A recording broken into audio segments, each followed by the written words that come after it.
Hello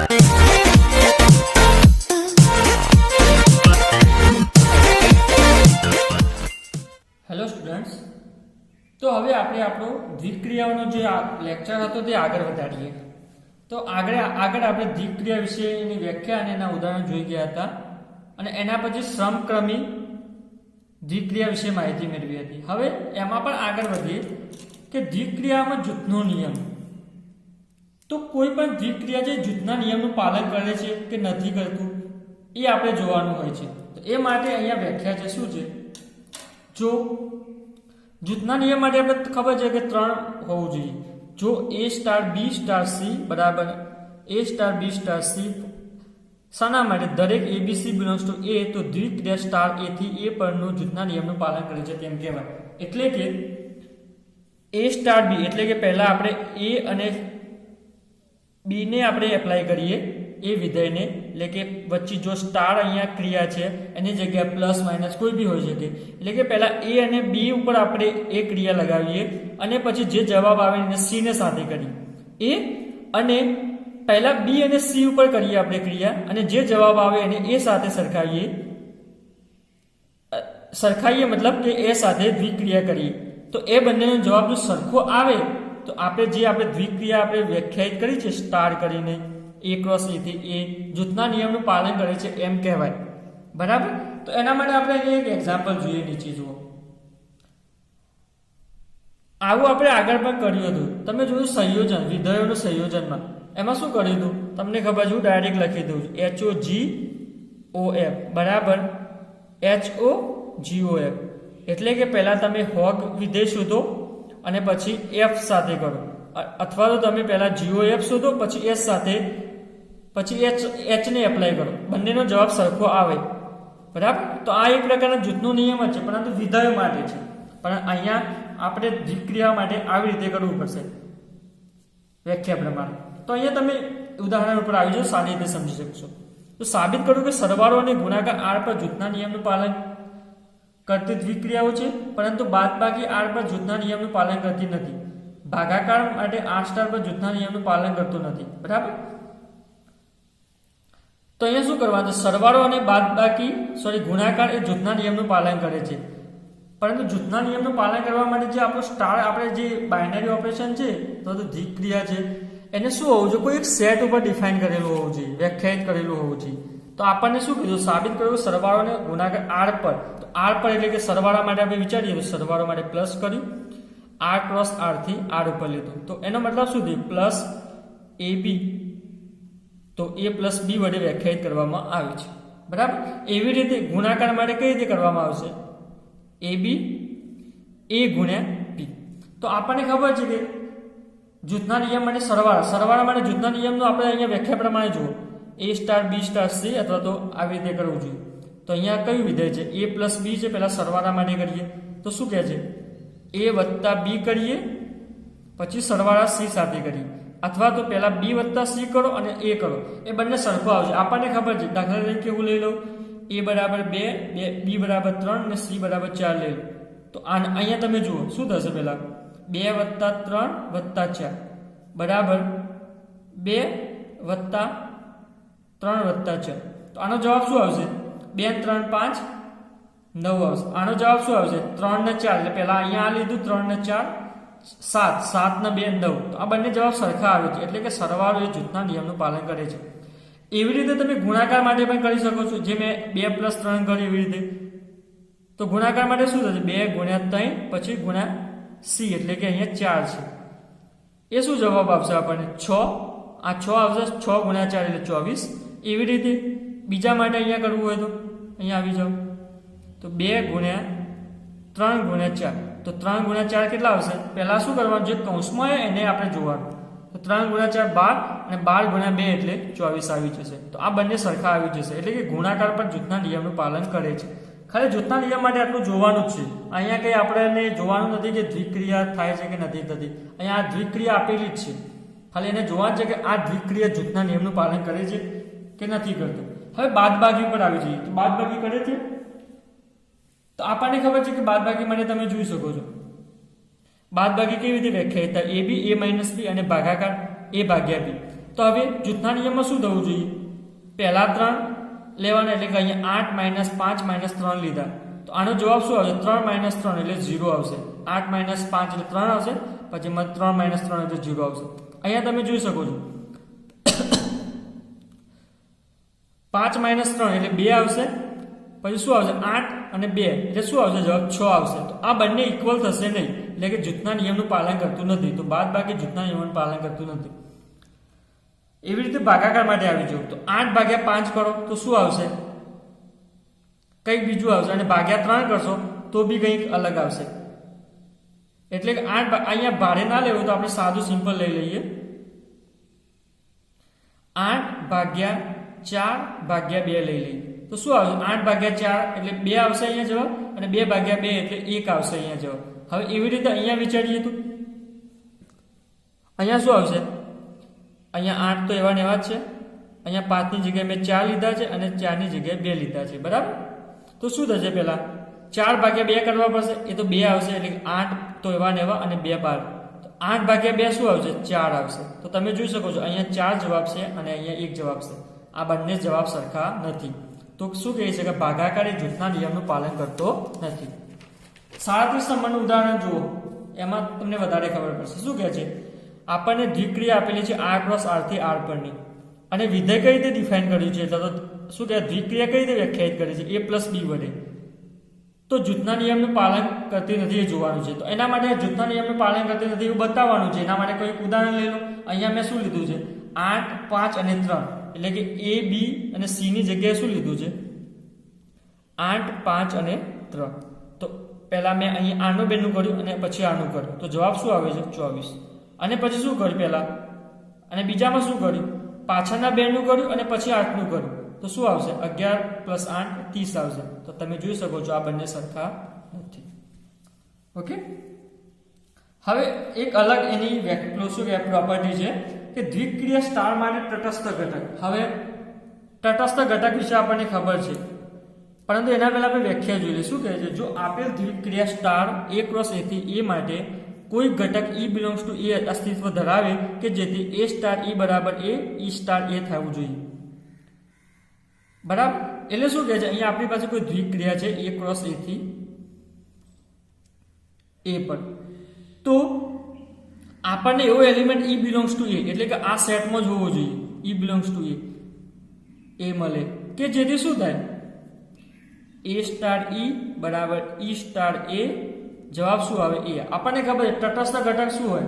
તટસ્થ ઘટક ઉપર તટસ્થ ઘટકને કોઈ સાથે સરવાળો કરીએ, કોઈ સાથે બાદબાકી કરીએ, અથવા તો એની સાથે આપણે યુઝ કરીએ, એપ્લાય કરીએ, તો એમાં કંઈ ફરક પડતો નથી. તો એવી રીતે આપણને તટસ્થ ઘટક માટે સરવાળા માટે વિચારીએ તો 2 પ્લસ અહીંયા શું મૂકશું તો જવાબ શું આવશે? 2 આવશે. તો આપણને ખબર સરવાળા માટે તટસ્થ ઘટક શું છે? 0. તો અહીંયા શું કહેવાય? E ની જગ્યાએ શું કહેવાય? 0 કહેવાય. શાના માટે? સરવાળા માટે. એટલે કે આપણે એના ઉપર બાઇનરી ઓપરેશન અથવા તો દ્વિક્રિયા એપ્લાય કર્યા પછી પણ એ જવાબ પોતે જ આવતો હોય, તો એને શું કહેવામાં આવે છે?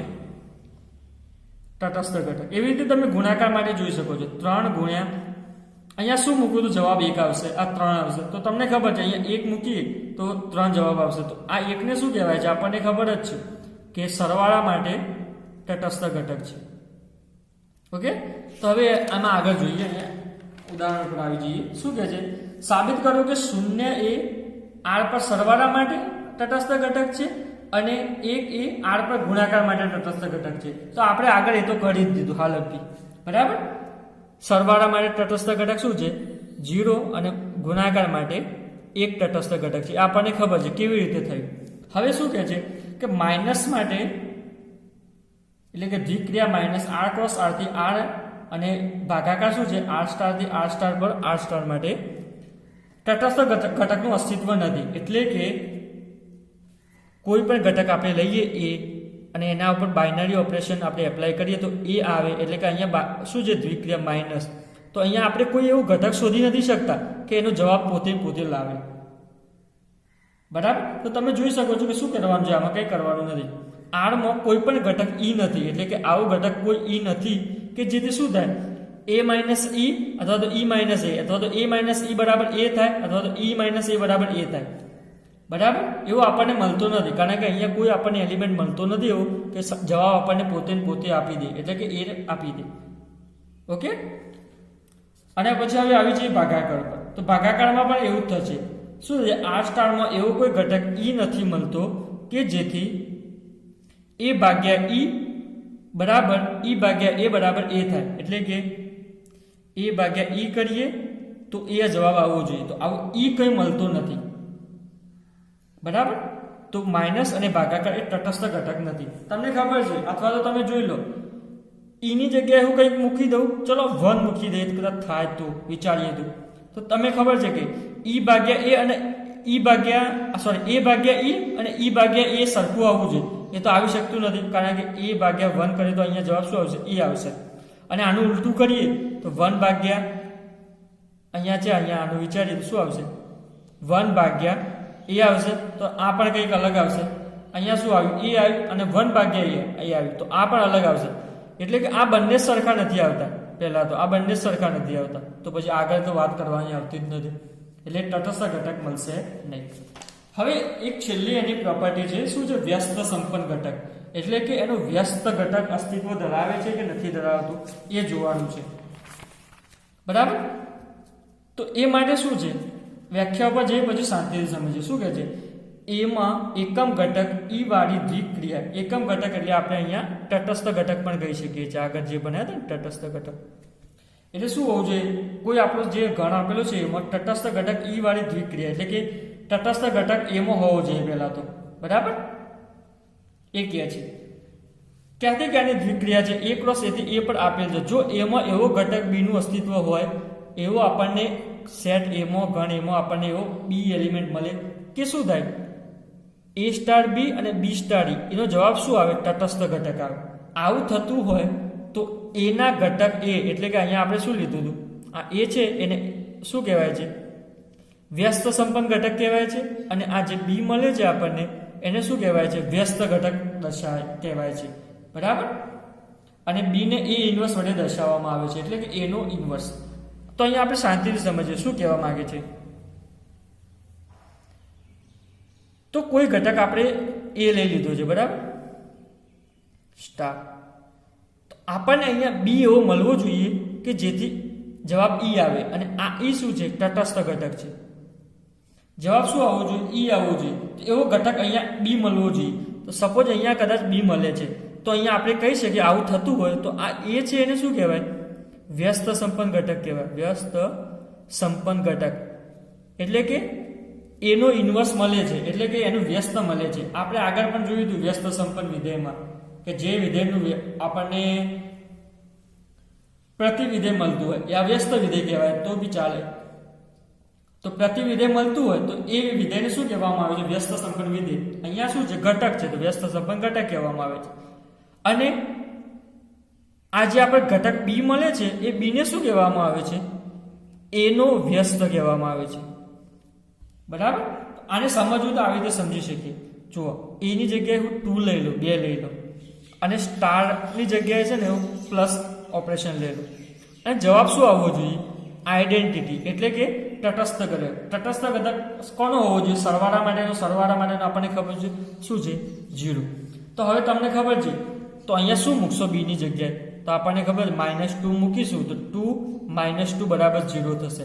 તો એનો મતલબ શું કહેવાય કે 2 નો આપણને 2 શું છે, વ્યસ્ત ઘટક મળે છે. 2 નો વ્યસ્ત ઘટક એટલે 2 શું થઈ જશે, વ્યસ્ત સંપન્ન ઘટક થઈ જશે. અને -2 શું થઈ જશે, 2 નો વ્યસ્ત ઘટક થઈ જશે. એ તો આસાન છે સમજવું. એવી રીતે તમે અહીંયા થઈ જુઓ, ગુણાકાર માટે પણ તમે જોઈ શકો છો. ગુણાકાર માટે આપણને ખબર છે શું હોવું જોઈએ, એટલે 2 લઈ લો, ગુણ્યા કરું, અહીંયા શું મૂકું, તો જવાબ આપણને મળે. ગુણાકાર માટે તટસ્થ ઘટક 1 છે, 1 મળે. તો આપણને ખબર છે અહીંયા 1 ની જગ્યાએ આ જે જગ્યા છે એના 1/2 કરું તો આ 2 કટ થઈ જશે, જવાબ 1 મળશે. એટલે શું કહી શકાય, 1/2 છે એટલે શું કહેવાય, 2 નો વ્યસ્ત ઘટક કહેવાય. એ તો આપણને ખબર છે. હવે આપણે 39 નંબરના ઉદાહરણ પર આવી જઈએ. સાબિત કરું કે r પર સરવાળાની દ્વિક્રિયા પ્લસ માટે -a ઘટક અને a નો વ્યસ્ત ઘટક છે, તથા ગુણાકારની દ્વિક્રિયા માટે શૂન્યતર a ને સંગત 1/a એનો વ્યસ્ત ઘટક છે. તો મેં અહીંયા એ જ કીધું. શું કહે છે? 2 નો વ્યસ્ત ઘટક કયો છે? -2. એટલે કે ઇન જનરલમાં અહીંયા એ લીધો છે, એનો વ્યસ્ત ઘટક શું થશે? -a. હવે ભાગાકારની ગુણાકારની વાત કરીએ તો ગુણાકારમાં શું છે? 2 નો વ્યસ્ત ઘટક 1/2. તો જનરલી વાત કરીએ ઇન જનરલ તો અહીંયા 2 ની જગ્યાએ આપણે a લઈ લે તો એનો વ્યસ્ત ઘટક શું થઈ જશે? 1/a. બસ એ અહીંયા સાબિત કરવા બતાવવાનું છે. તો આપણને ખબર છે શું કરવાનું? a લીધો અને જવાબ શું આવવો જોઈએ? આપણે દાખલા તરીકે અહીંયા હું લઈ લઉં, a લીધો પ્લસ અહીંયા કંઈક મૂકવું પડશે અને જવાબ શું આવવો જોઈએ? 0. કારણ કે વ્યસ્ત ઘટકના જે એકમ ઘટક છે 0 છે સરવાળાનો, તો અહીંયા આપણને ખબર છે -a જ મૂકવું પડશે. તો આના પરથી આપણે વ્યાખ્યા પ્રમાણે શું કહેવાય? જે બીજું ઘટક આવે એને શું કહેવાય? એનો વ્યસ્ત કહેવાય. તો આપણે કહી શકીએ -a એનો વ્યસ્ત ઘટક છે. બરાબર? એવી રીતે અહીંયા એ જ લખ્યું છે. આ પ્રમાણે આપણે શું કરી શકીએ ગુણાકાર માટે? તો આપણને ખબર છે અહીંયા શું મૂકશો તો જવાબ 1 આવશે. તો 1/a. તો a ગુણ્યા 1/a અથવા તો 1/a ગુણ્યા a બંને સાચું લખવું પડશે, થવું જોઈએ. બરાબર? 1 તો આવી જ જશે. તો આપણને શું કહી શકાય? 1/a શું છે? ગુણાકાર માટે a નો વ્યસ્ત ઘટક છે. હવે આવું સરવાળા માટે કીધું હોય તો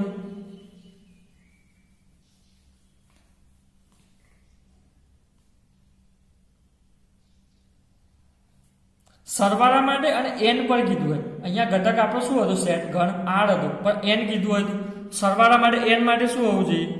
તો આપણને ખબર છે n માં કેવા કેવા ઘટકો આવે? 1 2 3 એવી રીતે આવે. બરાબર? તો હવે તમે જોઈ શકો છો અહીંયા જવાબ શું આવવો જોઈએ સરવાળા માટે? દાખલા તરીકે કોઈ ઘટક લઉં a, સરવાળો કરું અહીંયા અને અહીંયા શું આવવું જોઈએ? 0 આવવું જોઈએ. પરંતુ તમે જોઈ શકો છો કે આ 0 જે આવવું જોઈએ એ જ n માં નથી. અને અહીંયા આપણે જે વ્યાખ્યામાં શું કહે છે? એમાં એકમ ઘટક ઈ વાળી, એટલે કે જે આપણો મેન સેટ લઈએ જે ગણ લઈએ છે એમાં ઈ હોવું જોઈએ, એકમ ઘટક હોવું જોઈએ, તાળી આપણે વાત થાય. પરંતુ અહીં તમે જોઈ શકો છો કે જે એકમ ઘટક છે એ n માં નથી, તો આની વાત આવતી જ નથી. એટલે કે આમાં જે આપણે કહીએ વ્યસ્ત સંપન્ન ઘટક વિશે વાત કરી શકતા નથી. એવી રીતે આપણે ગુણાકારમાં વાત કરીએ તો ગુણાકાર માટે તો 1 છે. તો આપણને ખબર છે a ગુણ્યા અહીંયા કંઈક મૂકીએ તો જવાબ શું આવવો જોઈએ? 1 આવવો જોઈએ. બરાબર?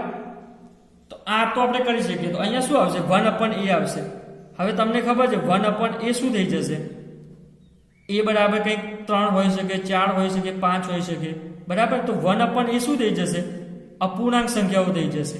પરંતુ આપણને ખબર છે n માં અપૂર્ણાંક સંખ્યાઓ આવતી નથી, તો આ પણ n માં આવશે નહીં. તો આ પણ આના માટે પણ શું કહેવાશે કે વ્યસ્ત ઘટક મળશે નહીં, વ્યસ્ત ઘટક નહીં મળે. બરાબર? એવું આપણે જોવાનું છે. હવે અહીંયા આપણે 4 રિઝલ્ટો પૂરા થાય છે. જે આપણે 4 રિઝલ્ટો કર્યા, આપણે જે કહેવાય 4 અથવા પ્રોપર્ટી કરી, એને જો સમજવી હોય એક જ લાઈનમાં તો આવી રીતે સમજી શકાય છે. આપણું કોઈ બાઇનરી ઓપરેશન અથવા દ્વિક્રિયા આપેલી છે a ક્રોસ a થી a ઉપર. બરાબર? તો એ સમક્રમિક ક્યારે કહેવાય? અને બાઇનરી ઓપરેશન છે કેવી રીતે હોય છે? a સ્ટાર b વડે આપણે વ્યાખ્યાયિત કરવી છે. અહીંયા ગમે તે હોઈ શકે, આપણે પછી એ તો વાત કરવાની. પરંતુ સમક્રમિક કેવી રીતે હોઈ શકે? આપણને ખબર છે a b થાય તો b a થવું જોઈએ. બરાબર? તો શું હોવું જોઈએ? a b belongs to a માટે શું થવું જોઈએ? a સ્ટાર b બરાબર b સ્ટાર a થાય તો આપણે કહી દેવાનું કે આ જે આપણે દ્વિક્રિયા જે સમક્રમિક છે. એવી રીતે જૂથના નિયમ માટે શું કહી શકાય? તો 3 હોય, a b c હોય, પહેલા a b જોવાનું, પછી c ઉપર જવાનું, પછી અને બીજી બાજુ શું કરવાનું? પહેલા b c જોવાનું, a જોવાનું. એ બંનેના જવાબ જો સરખા આવતા હોય તો જૂથના નિયમનું પાલન કરે છે. હવે એવી રીતે તટસ્થ ઘટક માટે આપણે ત્રીજી હતી પ્રોપર્ટી શું કહે છે? એવો e બિલોંગ્સ ટુ a અસ્તિત્વ ધરાવતો હોવો જોઈએ કે જેથી a star e is equal to a is equal to e star a થવું જોઈએ. એટલે કે e આપણને મળવો જોઈએ તટસ્થ ઘટક. શામાં મળવો જોઈએ? સેટ a માં જે આપણને આપેલું છે એમાં. કે શું થાય? એના ઉપર જો કોઈ આપણે ઓપરેશન ડિફાઇન કરીએ તો કંઈ ફરક પડશે નહીં. બરાબર? કોઈ ઘટક લેશું એના ઉપર આપણે પ્લસ હોય તો પ્લસ, માઇનસ હોય તો માઇનસ, જો આપણે એપ્લાય કરીએ એના ઉપર તો કંઈ ફરક ના પડે, એને જવાબ આવે. તો ઈને શું કહેવામાં આવે છે? તટસ્થ ઘટક કહેવામાં આવે છે. હવે એવી રીતે વ્યસ્ત સંપન્ન માટે છેલ્લી શું કહે છે? વ્યસ્ત સંપન્નમાં આપણે ખબર છે કે પ્રત્યેક a બિલોંગ્સ ટુ a માટે શું હોવું જોઈએ? a બિલોંગ્સ ટુ a માટે એવો આપણને b મળે, અહીંયા b અસ્તિત્વ ધરાવે કે જેથી જવાબ શું આવે? તટસ્થ ઘટક આવે. તો તો એના માટે તમે યાદ રાખી શકો 2 1/2 બરાબર 1, તો ગુણાકાર માટે તટસ્થ ઘટક 1 આવે છે, એટલે કે 2 નો વ્યસ્ત ઘટક કયો કહેવાશે 1/2, બરાબર. હવે એક્ઝામમાં આપણને પૂછાય કેવી રીતે દાખલા પૂછાશે કે કંઈ આપેલું હશે આવી રીતે દ્વિક્રિયા અને કંઈક આપણને અહીંયા ક્રિયા ડિફાઇન કરી હશે a+b કે a-b જે પણ હોય, બરાબર. અને પૂછ્યું હશે કે આ દ્વિક્રિયા સમક્રમી થશે, જૂથનો નિયમનું પાલન કરશે, આમાં તટસ્થ ઘટક હશે કે વ્યસ્ત સંપન્ન ઘટક થશે, એવી રીતે પૂછ્યું હશે. તો આપણે એના માટે થોડુંક સહેલું બને એના માટે અહીંયા તમે જોઈ શકો છો. જો આ વસ્તુ ઓપ્શનમાં પૂછાય તો મજા આવી જાય. તો શું છે એમાં, જો સમક્રમી નહીં હોય, દાખલા તરીકે કોઈ દ્વિક્રિયા આપેલી છે a ક્રોસ a થી a ઉપરની, a cross a star b વડે, શું કહે છે, જો સમક્રમી નહીં હોય તો જૂથના નિયમનું પાલન નહીં કરે. એટલે કે જો સમક્રમી એટલે કે પહેલો નહીં હોય તો બીજું પણ નહીં હોય, એવું કહેવા માંગે છે. અને બીજું શું કહે છે, જો દ્વિક્રિયા તટસ્થ ઘટક નહીં ધરાવતી હોય તો વ્યસ્ત સંપન્ન ઘટક નહીં ધરાવતી હોય. એટલે કે તટસ્થ ઘટક નહીં ધરાવતી હોય તો વ્યસ્ત સંપન્ન ઘટક નહીં ધરાવતી હોય. એનો મતલબ અહીંયા આપણે શાંતિથી સમજવું હોય, યાદ રાખવા માટે શું સમજી શકીએ, પહેલી શરત નહીં હોય તો બીજી પણ નહીં હોય, ત્રીજી શરત નહીં હોય તો ચોથી પણ નહીં હોય. અહીંયા તમે ધ્યાન રાખજો, હું શું કહું છું, નહીં અગર પહેલી નથી તો બીજી નથી, બરાબર. હું એવું નથી કહેતો કે જો પહેલી છે તો બીજી પણ છે, એવું નથી કહેતો. એનો મતલબ એ નથી જો કદાચ પહેલી હોય તો બીજી ના પણ હોય, એવું એ બની શકે. પરંતુ આ તો હું 100% કહી શકું છું, જો પહેલી શરત નહીં થાય તો બીજી શરત નહીં જ થાય. થશે એની કોઈ ગેરંટી નથી કહેતો, પરંતુ જો પહેલી નહીં હોય તો બીજી નહીં જ હોય, અથવા તો પહેલી હશે તો બીજી હશે યા નહીં હોય એવું કોઈ કહી શકતો નથી, બરાબર. એટલે જ્યારે વધારે કન્ફ્યુઝન થવાની જરૂર નથી. શું કહે છે, પહેલી શરત નહીં લાગે તો બીજી નહીં લાગે, અને ત્રીજી નહીં લાગે તો ચોથી નહીં લાગે. એટલે ક્યાંય પણ પૂછ્યું દાખલો, અહીંયા a સ્ટાર b બરાબર a+b હોય અને પૂછ્યું હોય કે આ સમક્રમી છે અથવા તો જૂથના નિયમનું પાલન કરે છે, તો આપણે બે પૂછ્યું હોય તો આપણે ખાલી પહેલા શું શોધી દેવાનું, સમક્રમી વાળું શોધવાનું. જો સમક્રમી ના થતી હોય તો આપણને ડાયરેક્ટલી ખબર પડી જશે કે જૂથના નિયમનું પણ પાલન નહીં કરે. એટલે આ ફટાફટ આપણને બીજું વસ્તુ મળી જશે, બરાબર. આ વસ્તુનો ઉપયોગ તમે ઓપ્શનમાં કરી શકાય, એમાં ટાઈમ આપણે બચાવી શકાય. ઓકે, તો અહીં આપણે આજનો લેક્ચર પૂરો થાય છે.